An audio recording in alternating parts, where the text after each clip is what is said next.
ကျွန်တော်တို့ JRPG ဆော့တဲ့လူတွေကိုဘာကြောင့် JRPG game တွေဆော့လဲလို့မေးလို့ရှိရင်အဓိကအချက်ကျွန်တော်တို့ပြန်ပြရမယ်ဆိုရင်တော့ဇလန်းတင်ဆက်မှုတူညီတာကြောင့်လို့ပြောရမှာပေါ့ဇလန်းတင်ဆက်မှုတွေကတစ်ခါနဲ့တစ်ခါထူးထူးခြားခြားလေးဖြစ်တယ် setting လေးတွေကလည်းထူးထူးခြားခြားလေးဖြစ်တယ်ပြီးတော့ဇလန်းကလည်းတော်တော်လေးဆွဲဆောင်မှုရှိတယ်အဲ့ဒီအချက်တွေကြောင့်ကျွန်တော်တို့ JRPG series ကိုဆော့တာပါဒါပေမဲ့ T series နဲ့ပတ်သက်လာရင်တော့အဲ့ချက်ကအများနဲ့မှန်ကန်တတ်ပါအောင်အားလုံးပဲမင်္ဂလာပါကျွန်တော်ရဲ့ video gaming channel လေးကနေကြိုဆိုလိုက်ပါတယ်ကျွန်တော်ကတော့ခံစားမှုပဲဖြစ်ပါတယ်ဒီနေ့ကျွန်တော် review လုပ်ပေးသွားမယ့် game လေးကတော့ Tales of Australia ဆိုတဲ့ game ပဲဖြစ်ပါတယ်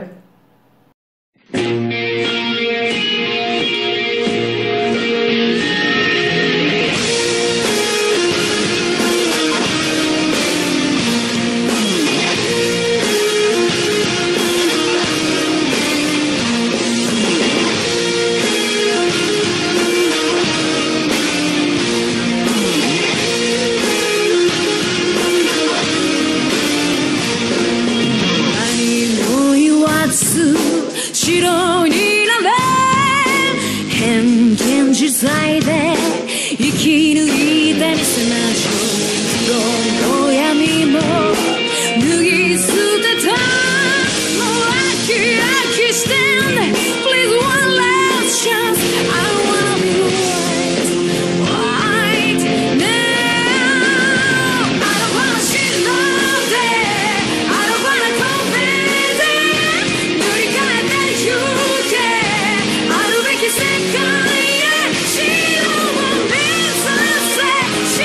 を目指せ進化の時よ Wanna be the white light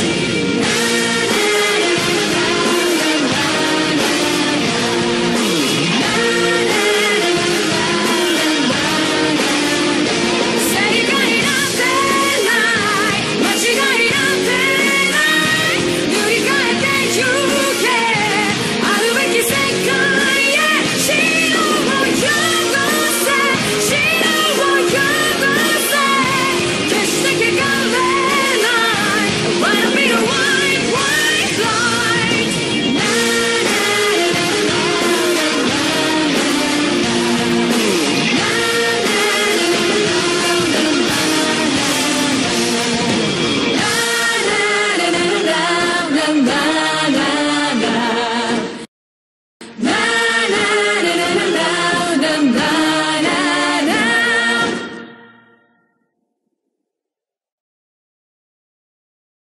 Tales of Australia ဆိုလို့ရှိရင် Tales of Australia မှာဆိုရင်15ခုမြောက် main title တော့မှာဆိုရင်တော့15ခုမြောက် series တစ်ခုပဲဖြစ်ပါတယ်ဒီ game ကဆိုရင်တော့လွန်ခဲ့တဲ့2015ခုနှစ်ကထွက်ရှိလာတဲ့ game ဖြစ်ပြီးတော့ Western ဘက်မှာတော့နောက် October လောက်မှာပေါ့နော်ဂျပန်အတွက်အရင်ဆုံး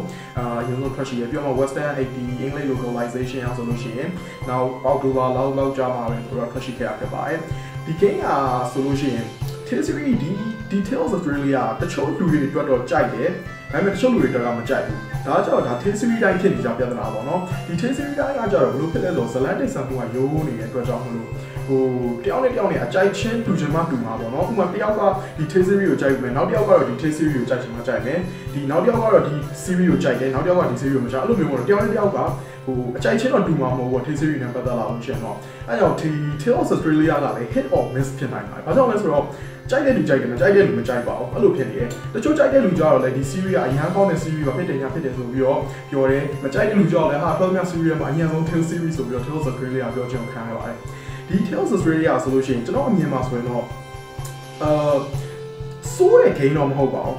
သူကလည်းသူဆိုရင်တော့ကောင်းတယ်ဒါပေမဲ့ Tales series ဖြစ်နေတဲ့ပြဿနာဘယ်လိုလဲဆိုတော့သူ့ရဲ့ဇလန်တင်ဆက်မှုကအရန်ကိုထပ်နေရပေါ့နော်ဇလန်ဆက်အိမ်တိဆောက်မှုကတစ်ခုနဲ့တစ်ခုနဲ့ကအမြဲတမ်းဒီပုံစံဝက်အခြေခံနေအဲ့ဒါကြောင့်မလို့လူတော်များများလည်းဒီ Tales series ကိုတိတ်မကြိုက်တော့တာပေါ့နော်အရန် cliché ဖြစ်တယ်ဆိုပြီးတော့ပြောနေချာရပေါ့နော်ဇလန်တင်ဆက်မှုတွေကအရန်တစ်ခါလာလဲဒီလိုမျိုးဖြစ်နေတစ်ခါလိုက်နောက်လိုမျိုးဆိုတော့ကြာလာတော့ရိုးဤလာတယ်ပေါ့နော်ဒီ Tales series ရဲ့အဓိကအချက်ကတော့သူ့ရဲ့တကယ်အရာအသာဘာမှလဲဆိုဒီသူ့ရဲ့ပါဝင်တဲ့ဇက်ကောင်တွေပုံမူတင်ရလို့ကျွန်တော်ထင်ပါတယ်ဒီ Tales of Australia မှာဆိုလို့ရှိရင်လည်းပါဝင်တဲ့ဇက်ကောင်တွေကစိတ်ဝင်စားဖို့ကောင်းတယ်ဆိုတဲ့အချက်ကပို့ပပနဲ့တွေ့ပြောရှင်ရှိတယ်ပေါ့နော်သူတို့ပုံစံလေးတွေကဥပမာဆိုလို့ရှိရင်ဒီ Tales of Australia မှာသူကစုပေါင်း character တွေကcharacter ဘယ်ရောက်ပါရုပ်ရဆိုကောင်းတယ်မစဉ်းစားဘူးဖြစ်နေစုပေါင်းဆို character တွေကစုပေါင်း၈ယောက်ပါဝင်နေပေါ့နော်၈ယောက်မှာဆိုလို့ရှိရင်တယောက်နဲ့တယောက်နဲ့က မတူညီဘူးပေါ့နော်တယောက်နဲ့တယောက်နဲ့သူတို့ရဲ့ဇက်ရုပ်တွေမတူညီဘူးဘယ်လိုလဲဆိုဥမာဒီပါဝင်ပထမဆုံးတွေ့ရတဲ့ဒီ series ဆိုလို့ရှိရင်ဒါ series ကတော့ကိုယ့်ရဲ့ပထမဆုံးmain character ပေါ့နော်သူကဆိုလို့ရှိရင်တော့သူ့ပုံစံအရင် pure ဖြစ်တယ်ဘာညာသားတွေကအဲ့လိုပုံစံပေါ့နော်နောက်တစ်ခါကျတော့သူ့ရဲ့တငယ်ချင်းပေါ့နော် Nicleo ပေါ့နော် Nicleo ဆိုလို့ရှိရင်လည်းသူနဲ့အတူတူတွဲလာပြီးတော့သူနဲ့ပြောစကားပြောကန်နောက်ဖက်ဆောက်စားတော့အဲ့လိုမျိုးပုံစံမျိုးပေါ့နော်ဇလန်လိုမျိုးတင်ဆက်ထားတဲ့ character တယောက်ချင်းစီရဲ့ပုံစံဆိုမတူညီဘူးပြီးတော့ဒါပေမဲ့သူ့ရဲ့ gameplay ပုံစံကလည်းပေါ့နော်ကောင်းတဲ့အချက်တွေအရင်ပြောပါဆိုလို့ရှိရင်ကျွန်တော် gameplay မှာကျွန်တော်ကြိုက်တဲ့အချက်တွေမကြိုက်တဲ့အချက်တွေရှိရပေါ့နော်အဲ့တော့ကျွန်တော်ကောင်းတဲ့ဒီ game ရဲ့ကောင်းတဲ့အချက်တွေကျွန်တော်အရင်ပြောမယ်ဒီ game ကဆိုလို့ရှိရင်ဒီ Tale series မှာဆိုလို့ရှိရင်တော့တော်တော်လေးဘယ်လိုပြောမလဲအရင်ပြောင်းလဲသွားတဲ့ game တစ်ခုဖြစ်တယ်အရင် series လိုမျိုးwar ကတိတ်ပြီးတော့ချင်းလေးမဟုတ်တော့ဘူးเนาะသူ open world ပုံစံကိုသွားလိုက်တယ် open world ပုံစံသွားပြီးတော့ဒီနောက်ပိုင်းကျတော့ဒီ character cutscene တွေပေါ်လာတယ်ပေါ့เนาะ cutscene တွေပေါ်လာလို့ရှိရင်လည်းဒီ cutscene အတွက်ကိုတတ်လုံထားတဲ့ဟာမရှိတော့ဘဲနဲ့ဒီ game graphic နဲ့ပဲဒီဇလန်းတွေကိုပြောသွားတယ်ပေါ့เนาะအဲ့ခါမှာဆိုလို့ရှိရင်သူဘယ်လိုဖြစ်သွားလဲဆိုတော့ဒီအဲ့ဒါကြောင့်ဒီ game ရဲ့ environment ကပါဒီ game ရဲ့ပတ်ဝန်းကျင်ရပါတော့ game in game ပတ်ဝန်းကျင်ရပါတခါလေး cutscene ပြောတဲ့အခါမှာတခါလေးပါဝင်နေတယ်ဥပမာကိုကအဲ့ညမတက်ရက်တဲ့ချိန်မှာ in game cutscene နဲ့ in game နဲ့မှာမိုးအုပ်လာတယ်ဆိုလို့ရှိရင်အဲ့ဒီ character ကြီးတက်ပြီးစကားပြောနေနေမှာလည်းမိုးအုပ်လာတာတော့အဲ့လိုမျိုးဖြစ်တယ်ပေါ့နော်အဲ့လိုမျိုးဟာလေးကျတော့တော်တော်ကောင်းတယ်cutscene အတွက်တီးတိုင်လုံးနေစရာမလိုဘူးဒီမျိုးစားပြဖို့အတွက် in game graphic နဲ့ပဲသုံးသွားတယ် in game graphic တွေကလည်းကြည့်မယ်ဆိုရင်ဒီ Tale series မှာတော်တော်လေးလာတဲ့ series လို့ပြောလို့ရတယ်နောက်တစ်ခါကျတော့ open world ဖြစ်သွားတယ် open world ဖြစ်သွားတဲ့အတွက်ကြောင့်မလို့ဒီမြေပုံကြီးအရင်တော့ဆိုလို့ရှိရင်တနေရာနဲ့နည်းနည်းကျင်းတယ်လို့ခန်းစားရတယ်ဒါပေမဲ့ဒီမှာကျတော့ open world ဖြစ်သွားတဲ့အတရားမို့လို့ open world ဆိုတော့ဒါပေမဲ့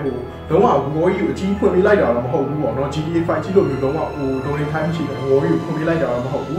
အပိုင်းလေးတွေနဲ့လုပ်ထားတယ်အပိုင်းလေးတွေတိုင်းပေါ့နော်ဒါအရင် series တိုင်းနဲ့အပိုင်းလေးနဲ့လုပ်ထားတယ်ဒါပေမဲ့တစ်ပိုင်းတစ်ပိုင်းဆိုလို့ရှိရင်တော့ open world ပုံစံဖြစ်သွားပြီတော်တော်ကြီးကိုကြီးရပေါ့နော်အဓိကတော့သူကဘာလို့လုပ်စေချင်တာလဲဆိုတော့ game ကို exploration part ကိုသူကဦးစားပေးလိုက်တဲ့ game ပုံစံပေါ့နော်အဲ့တော့ကိုကဒီ game ကိုဒီမြေပုံရောက်လို့ရှိရင်ဒီနေရာအများကြီးရှိတယ်နေရာကြီးအကျယ်ဆိုတော့ကိုကြိုက်တဲ့နေရာကိုသွားပြီး explore လုပ်ရတယ် explore လုပ်တဲ့အတွက်လည်းကိုဘယ်လိုပြောမလဲကို reward ပြန် player ကိုပြန်ပြီး reward ပြန်ပေးတယ်ပေါ့အဲ့လိုပြောနေတာဘယ်လိုလဲဆိုတော့နေရာလေးတွေမှာဒီရွေးဝတ်ထားတဲ့တက်တာပုံးလေးတွေရှိတဲ့ treasure box လေးတွေပေါ့နော်အဲ့ဒီကနေပြီးတော့ကို character တွေကိုပြန် customize လုပ်လို့ရမယ်ဝတ်စုံလေးပြန်ပေးတာပြီးတော့နောက်တဲ့အဲ့လိုပြောမလဲ item လေးတွေပြန်ပေးတာအဲ့လိုမျိုးပေါ့နော်အဲ့လိုမျိုးကောင်းကောင်းမွန်လေးအဲ့လိုကို player ကိုပြန်ပြီး reward လုပ်တယ်နောက်တစ်ခါကျတော့ဒီ game မှာဒီ player နဲ့ဒီကစားသူနဲ့ဒီ character တွေနဲ့ပိုပြီးရင်းနှီးအောင်လုပ်ပေးတဲ့ skit ဆိုတဲ့ဟာလေးတွေရှိရဲအဲ့ဒါကြောင့်ဘယ်လိုလဲဆိုတော့ animated character ပုံစံလေးတွေ animated character ပုံစံလေးတွေပေါ်လာတယ်အဲ့ဒါပြီးတော့သူတို့ရဲ့အဲ့မှာတယောက်နဲ့တယောက်စကားပြောရပေါ့နော်နောက်တယ်ပြောင်းနေပြီးတော့တယောက်နဲ့တယောက်ဒီအပေါ်ဘယ်လိုမြင်နေပါလဲဆိုတော့ပြောတဲ့ဇလန်းပုံစံဇလန်းတူပုံစံလေးပေါ့နော်ဒါပေမဲ့တော့အဲ့ဒါ anime ပုံစံလေးတွေနဲ့ပြောပြရတယ်အဲ့ဒီပိုင်းလေးတွေဆိုလည်းတော်တော်လေးကောင်းတယ်အဲ့ဒီဟာကျတော့ game exploration ပိုင်းကိုချိန်လိုက်တယ်ဘယ်လိုချိန်လိုက်လဲဆိုတော့ဟိုကဒီနေရာကိုသွားနေတယ်ဒီနေရာကိုသွားလို့ရှိရင်အဲ့ဒီတနေရာမှာဆိုလို့ရှိရင်စိတ်ဝင်စားလို့ကောင်းတဲ့နေရာလေးကိုထားအောင်တစ်ပင်လေးတစ်ပင်တွေ့ရပေါ့အဲ့တစ်ပင်လေးတစ်ပင်ကအဲ့တစ်ပင်လေးတစ်ပင်နားကိုရောက်လို့ရှိရင်ကိုကအဲ့ဒါကို check လုပ်လို့ရတယ် check လုပ်လို့ရှိရင်အဲ့တစ်ပင်နဲ့ပတ်သက်လာတဲ့ဘယ်လိုပြောမလဲပုံလေးတစ်ခုထွက်လာတော့ပေါ့ပြီးတော့မှအဲ့တစ်ပင်ပေါ်ဒီပြီးတော့ character တွေပြောင်းနေပြောင်းဘယ်လိုဒီတစ်ပင်ပေါ်ဘယ်လိုမြင်လဲအဲ့ဒါကိုဟာသားလေးတွေနှောပြီးတော့ပြောင်းနေပြောတဲ့ပုံစံလေးပေါ့နော်အဲ့ဒါလေးဆိုလို့ရှိရင်လည်းတော်တော်လေးကောင်းတယ်ပေါ့နော်စိတ်ဝင်စားဖို့လည်းကောင်းတယ်ကြီးဖို့လည်းကောင်းတယ်ပေါ့ဒီ character တွေကဆိုလို့ရှိရင်တကယ်မျက်ခွက်ပြောင်းတဲ့ character လေးလည်းပါတယ်ပေါ့နော်ဒီ English localization မှာဆိုလို့ရှိရင်ဒီ punch line တွေသုံးတယ်ပေါ့ punch line တွေသုံးတဲ့အခါမှာဆိုတော့တော်တော်လေးရည်ရတယ်အော် Micleo ဆိုလို့ရှိရင်ဟာဥမာအားရောကနေမကောင်းဖြစ်တယ်ကွာဆိုတော့တကောင်ကြီးအောင်အဲ့ဒါသူ့နာမည်ကို Sicleo ဆိုပြီးအဲ့လိုမျိုးဟာသားလေးတွေပေါ့နော်အဲ့လိုမျိုးလေးပြောင်းပြီးပြောတဲ့အပိုင်းလေးတွေဆိုတော့တော်တော်လေးရည်ရတယ်အဲ့လိုမျိုးကျွန်တော်ရဲ့အကြိုက်ဆုံးဒီ character တွေမှာဆို Adner ဆိုတဲ့ကောင်မလေးကိုတော်တော်လေးသဘောကျတယ်ဘာလို့လဲဆိုတော့သူ့ပုံစံပူဆတ်ဆတ်နဲ့စကားပြောလို့ရှိရင်လည်းအတီလိုနောက်နေတယ်လို့တဲခွဲလို့မရဘူးမတဲမခွဲဖြစ်တယ်ပေါ့နော်အဲ့လိုမျိုးဟာလေးတော်တော်ရည်ရတဲ့အပိုင်းလေးတွေဖြစ်တယ်ဒါပေမဲ့မကောင်းတဲ့အပိုင်းတွေပြောပါဆိုလို့ရှိရင်တော့မကောင်းတဲ့အပိုင်းကဘယ်လိုပြောရမလဲဆိုတော့ gameplay ပိုင်း battle scene ကိုတော့ကျွန်တော်တိတ်ပြီးအဲ့လောက်ကြီးအားမရဘူးဗျတိတ်ပြီးတော့ထင်တိုင်းကျဲလို့မရအောင်တမျိုးကြီးပဲကိုတခုကချုပ်ထားရလို့ထင်ရတယ်အရင် Tale series တွေမှာဆိုလို့ရှိရင်သူ့ရဲ့ gameplay ပုံစံ action turn based တွေမဟုတ်ဘူးအရင်တခြားကြီး RPG နဲ့ဒီ Tale series နဲ့မတူတာသူကကြောင့် battle system တော့ turn based မဟုတ်ဘူး action သွားတယ်ဒီ action သွားတဲ့ခါမှာတော့အရင်တော့ဆို Tale series မှာကွာ battle ဝင်သွားပြီဆိုကို character တော့ဘေးတစ်စောင်းနဲ့ 2D ပုံစံမျိုးမြင်ရတယ်ပေါ့ဗျာအဲ့ battle scene ရောက်သွားလို့ရှိရင် 2D ပုံစံမျိုးမြင်ရတယ် အဲ့ပြီးတော့မှကိုကအဲ့ဒါကို own နဲ့အဲ့ character ကိုတွားချအဲ့ဒါကြတော့အဆင်ပြေတယ်ဒါပေမဲ့ဒီ series မှာတော့ဘယ်လိုလုပ်လိုက်လဲဆိုတော့ linear motion battle system လို့သုံးထားတယ်အဲ့ဒါကြောင့်ဘယ်လိုလဲဆိုတော့ကိုယ့်ရဲ့ camera angle ကအရင်လိုမျိုးဟို 2D ပုံစံမျိုးဘေးတိုင်းမြင်ရတာမဟုတ်ဘဲနဲ့ battle system ပုံမှာဘေးတိုင်းမြင်ရတာမဟုတ်ဘဲနဲ့အလဲတဲတွေကလည်းကို GTA လို့ fight ဆော့လို့မျိုး camera angle ဖြစ်သွားကို character အနောက်ကနေမြင်ရတယ်ဒါပေမဲ့ကိုကအဲ့ဒါကိုဟို freelance လို့ပြောတာလွတ်လွတ်လပ်လပ်လှုပ်ရှားလို့ခုဘက်ဘေးဘက်ဒီဘက်သွားလို့မရဘူးတဲတယ်ဆိုတဲတယ်ပဲသွားလို့ရတယ်အဲ့လိုမျိုးကြီးချုပ်ထားရပေါ့နော်အဲ့လိုကြီးချုပ်ထားတော့ဆော့ရတာတမျိုးကြီးဖြစ်နေတယ်အဲ့ဘိုင်းကမကောင်းဘူးနောက်ပြီးတော့ camera angle တွေအဲ့ဒါကျတော့အဲ့ balance စင်းနဲ့ရောက်တော့ရှင် camera angle ကတော်တော်လက်ပေါက်ကတ်တယ်ဘလို့လက်ပေါက်ကတ်လဲဆိုတော့ဟိုကိုကချနေတဲ့ကို character ဥမာတနေရာမှာညက်သွားကို character မပြတော့ဘူးလေရန်သူပဲပြပြီးတိုင်ပတ်နေကိုကဘယ်ကိုကြည့်လို့ကြည့်ရမှာမသိဘူးအဲ့လိုမျိုးပေါ့နော် battle system အဲ့ camera angle battle system ကြီးအဲ့ camera angle ကြီးတော်တော်ဆိုးတယ်အဲ့ဒါတခုနောက်တစ်ခုကကျတော့ဇလန်ကခုနပထမပြောခဲ့သလိုပဲအရန်စက်အင်ရိုးတယ်မင်းသားရှိရဲ့နောက်ဆုံးမှာဒီဟိုဟာကြီးကိုသွားတာမယ်လူဆိုးကြီးကိုသွားတာမယ်အဲ့ဒီဆိုတော့ကိုကမင်းသားလူဆိုးကြီးရှိရဲ့အဲ့လူဆိုးကြီးကိုပြင်သွားတာအဲ့လိုမျိုးဇလန်ပေါ့နော်အဲ့ဇက်အင်ကကျတော့အရန်ကိုရိုးရှင်းလာကြာရိုးရှင်းလာဆိုတော့ဟိုစောနေပထမဆုံးစောမဲ့လူကဆိုရင်တော့ဒါဒီ series ကိုဒီ Tales of Australia ကိုပထမဆုံးဒါ Tales series နဲ့ပထမဆုံးအနေနဲ့ဆော့ရဲ့ game ဖြစ်နေနဲ့ကြည့်မယ်ဆိုရင်တော့မိုက်မဆိုးကောင်းတယ်ဟိုအဲ့လိုမျိုးဆော့ရမယ်ဆိုတော့ဆော့တယ်လေပေါ့နော်ဆော့လို့ဆော့မယ်တွေဆိုတော့ဆော့တယ်ဒါပေမဲ့အရင် T series တွေကိုဟို3-4ခုလောက်ဆော့ပြီးသားလူတော့အဲ့ဒါကိုပြန်ကြည့်လိုက်မယ်ဆိုတော့ဇလန်းဆိုင်ဒီဆောက်ပုံကြီးအရင်ထပ်လေးဖြစ်နေပေါ့နော်ဒါပေမဲ့လေသူ့ရဲ့ T series ကအဲ့လိုအလဲမှာ giant မှာ plus and twist လေးရောနည်းနည်းပပလေးထည့်ထားရပေါ့နော်ပြီးတော့အဲ့ကကျွန်တော်ခုဆော့ရဲ့ side story quest တစ်ခုဆိုလို့ရှိရင်တော်တော်လေး type ဖြစ်တဲ့ဒီကလေးမလေးပေရတော့ဘာလို့ဆိုအဲ့လိုမျိုးကျွန်တော်တော်လေးကို type ဖြစ်တယ်ထင်လည်းမထင်တော့ဒီလောက်ပြောလို့ရှိရင် game ကြီးရတယ်အဲ့လိုပေါ်လာမယ်ဆိုပြီးတော့ထင်လည်းမထင်တော့ဘောเนาะအဲ့ဒါတခုနောက်တစ်ခါကျတော့သူ့ရဲ့ဒီ battle ဒီမြေပုံကြီးอ่ะဘောเนาะ open world လုပ်ထားတယ် open world လုပ်ထားတယ်ဆိုပေမဲ့လည်းဒီမြေပုံကြီးအရန်ကျဲပေမဲ့ကျွန်တော် exploration လုပ်တဲ့အပိုင်းတော့ဘယ်လိုခံစားရလဲဆိုတော့ဟိုကွင်းကြီးပေါ့နော်ဘာမှမရှိတဲ့ကွင်းကြီးကိုဖြတ်ပြေးနေရတယ်လို့နည်းနည်းခံစားရတယ်။ဟုတ်လို့ဆိုတိတ်အလောက်ကြီးလဲဟို open world ဖြစ်ပြောတိတ်ဟိုဘယ်လိုပြောမလဲတိတ်ပြီးတော့ဟိုဖီးရပြန်မှာ Skyrim လို့ပါလို့မျိုးတော့အဲ့လိုမျိုးတော့မချဘူး။ဒါပေမဲ့ဒီကွင်းကြီးကိုဖြတ်ပြေးရတယ်ဆိုတော့ feel ပဲဖြစ်နေပေါ့နော်။အဲ့တစ်ချက်ကတော့နည်းနည်းလေးဟိုနည်းနည်း feel out တယ်ပေါ့နော်။ Rapid ပိုင်းနဲ့ကြည့်မယ်ဆိုရင်တော့မဆိုးပါဘူးတချို့ပိုင်းလေးတွေဆိုတော်တော်လေးလှတယ်တချို့ပိုင်းလေးဆိုလည်းဟိုမဆိုးဘူးပေါ့နော်အဲ့လိုမျိုးတစ်ခုပြောရမယ်နောက်တော့ကျတော့ဒီ wall နဲ့ဒီ wall မှာတချို့ညာလေးဒီ dungeon crawling ပိုင်းမှာဆိုလို့ရှိရင်တချို့ wall ပိုင်းတွေမှာဆိုလို့ရှိရင်ကိုဒီရလာတဲ့ character တွေတယောက်ချင်းစီကရလာတဲ့ဟို ability ကိုသုံးပြီးတော့ puzzle definition ကိုရလာပြီးတော့အဲ့လိုမျိုးပိုင်းတွေရှိရ puzzle ပိုင်းလေးတွေပါတယ်ပေါ့နော်တိတ်ကဲရောလည်းမဟုတ်ဘူးပေါ့နော် puzzle လေးတွေကစိတ်ဝင်စားပို့ဘာပေါ့နော်ပြောရရင်ပို့ဘာပဲဖြစ်တယ်ပေါ့အဲ့လိုပါပဲ music ပိုင်းမှာပြောမယ်ဆိုလို့ရှိရင်လည်း music ပိုင်းကတော့မစိုးဘူးတချို့နေရာလေးတွေတော့နားထောင်လို့ကောင်းတယ်ဟိုတိတ်ပြီးတော့ဟိုပြင်မှာဟိုအရန်ဆွဆွမြဲမြဲဖြစ်နေစေတဲ့ music ပိုင်းတွေတော့မဟုတ်ဘူးပေါ့နော်ဒါပေမဲ့ကောင်းတာတော့ကောင်းတယ် music ပိုင်းလည်းကောင်းတယ်ပေါ့နော် series မှာ gameplay ကဟိုနည်းနည်းလေးဟိုမသိရင်တော့တွေ့ရထင်ရမယ်ဆိုရင်တချို့အပိုင်းတွေမှာဆိုလို့ရှိရင်ဒီမြေပုံတချို့အပိုင်းနေရာတွေမှာဆိုရင်အရန် powerful ဖြစ်တဲ့ဟို enemy ထည့်ပေးရတယ်ရန်သူတွေထည့်ပေးရတယ်အဲ့ရန်သူတွေကကိုမထင်မဲနဲ့ကိုတင်မှာအရင်အစစ်အသေးမဖြစ်ပဲနဲ့တော့သွားတော့မချလိုက်နဲ့သွားချလိုက်ရင်တော့သေဖို့သာပြင်တယ် battle system ကနည်းနည်းလေးတမျိုးကိုချုပ်ထားတဲ့ပုံစံမျိုးလည်းဖြစ်နေတာတကြောင